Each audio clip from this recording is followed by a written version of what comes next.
প্রিয় বন্ধুরা, আসসালামু আলাইকুম। আজকে আপনাদের সাথে শেয়ার করব কিভাবে আপনি ইপমিসে স্লিপ মধ্যমেয়াদী পরিকল্পনা অনলাইনে জমাদান করবেন। এজন্য প্রথমে আপনাদেরকে যে কাজটা করতে হবে, চলে যেতে হবে ইপমিসে, সেখানে আইডি পাসওয়ার্ড দিয়ে লগ ইন করতে হবে। তো লগ ইন করার পর আপনাদের সামনে ঠিক এরকম ইন্টারফেস চলে আসবে।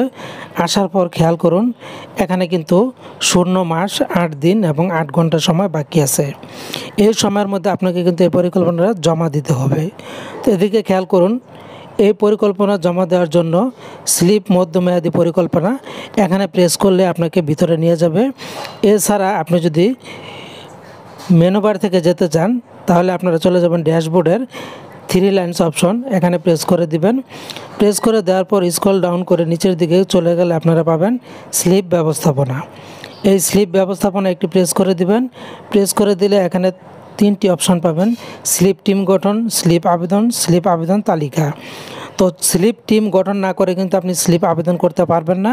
আমি কিন্তু স্লিপ টিম গঠন করে জমা দিয়েছি। তো আপনারা যেটা করবেন, স্লিপ আবেদনের যে অপশনটা এখানে একটি প্রেস করে দিবেন। প্রেস করে দেওয়ার পর অপেক্ষা করবেন, আপনাদের সামনে নতুন একটি ইন্টারফেস চলে আসবে।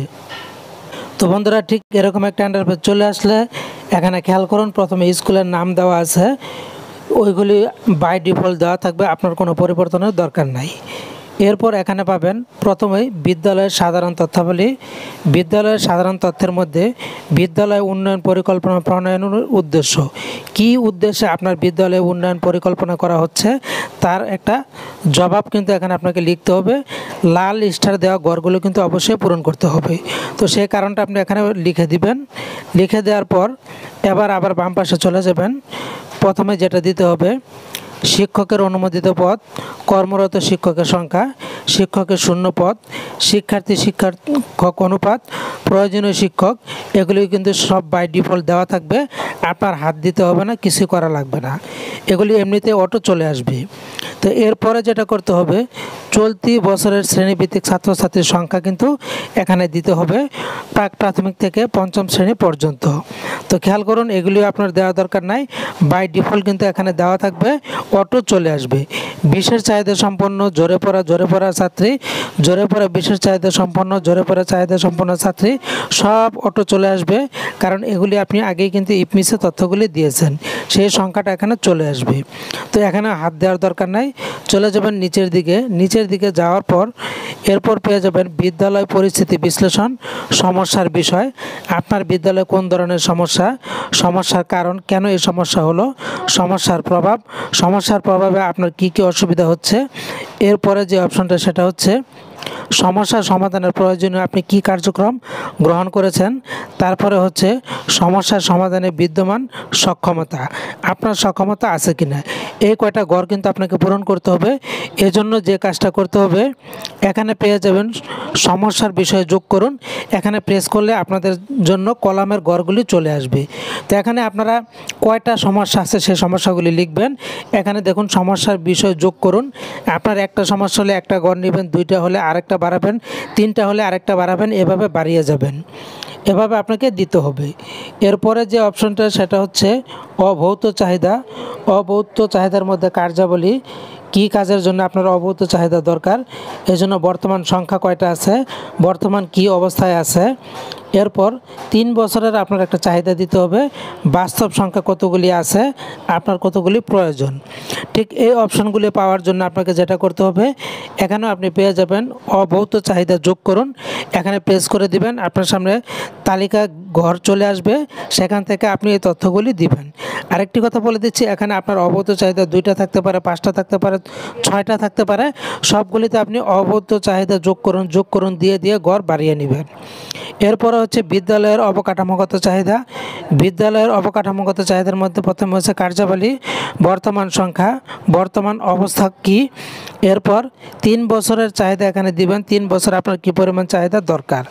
এখানে ঠিক একই কাজ করবেন, এখানে আপনি বিদ্যালয়ের অবকাঠামোগত চাহিদা যোগ করুন অপশন এখানে প্রেস করে দিবেন।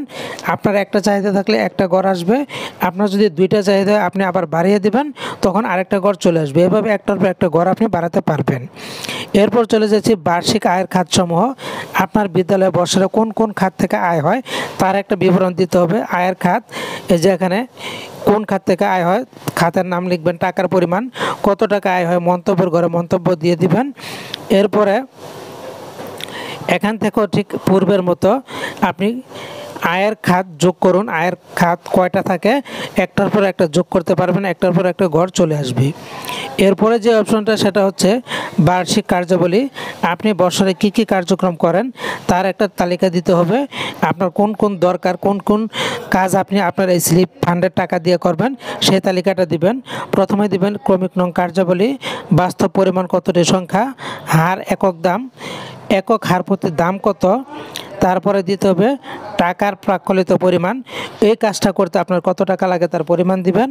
এরপর কার্যাবলী সম্পাদনের জন্য দায়িত্বপ্রাপ্ত ব্যক্তিবর্গের নাম, আপনি কাকে কাকে এই কাজগুলি সম্পাদন করার জন্য দায়িত্ব দিচ্ছেন তাদের নাম দিতে হবে। এজন্য এখানে যে কাজটা করবেন, এখানে পেয়ে যাবেন বার্ষিক কার্যাবলী যোগ করুন। ঠিক এখানেও পূর্বের অপশনগুলির মতো আপনি যতটি খাত কাজের নাম দিবেন ততটি আপনি এখানে যোগ করবেন, দেখবেন একটার পর একটা চলে আসছে। তো এই কাজগুলি সবগুলি অপশন দেওয়ার পরে ডান পাশে আপনারা পেয়ে যাবেন দুইটি অপশন, ড্রাফট করুন এবং পরবর্তী। এখানে পরবর্তী, তো আপনারা এগিয়ে জানে না দিয়ে প্রথমে এটাকে ড্রাফট করে নেবেন। ড্রাফট অপশনে প্রেস করে দিলে ড্রাফট হয়ে যাবে। এরপরে আপনি ড্রাফট করার পরে দিবেন এগিয়ে যান। এগিয়ে যান দিলে আপনাকে পরের অপশনে নিয়ে যাবে। তো পরের অপশনে গেলে আপনার সামনে আসবে আপনি কি নিশ্চিত আপনি এটা জমা দিতে চান, তখন আপনি দেবেন নিশ্চিত। যেহেতু এখনও আমি আমার এই কাজগুলি পূরণ করিনি সেজন্য আমি নিশ্চিত করলাম না, আমি এগিয়ে গেলাম না। তো বন্ধুরা, আশা করছি বুঝতে পেরেছেন যে কীভাবে আপনারা স্লিপের এই পরিকল্পনাটা ইপমিসে জমা দিবেন। আশা করি বুঝতে পেরেছেন। কোনো প্রশ্ন থাকলে কমেন্ট বক্সে জানিয়ে যাবেন।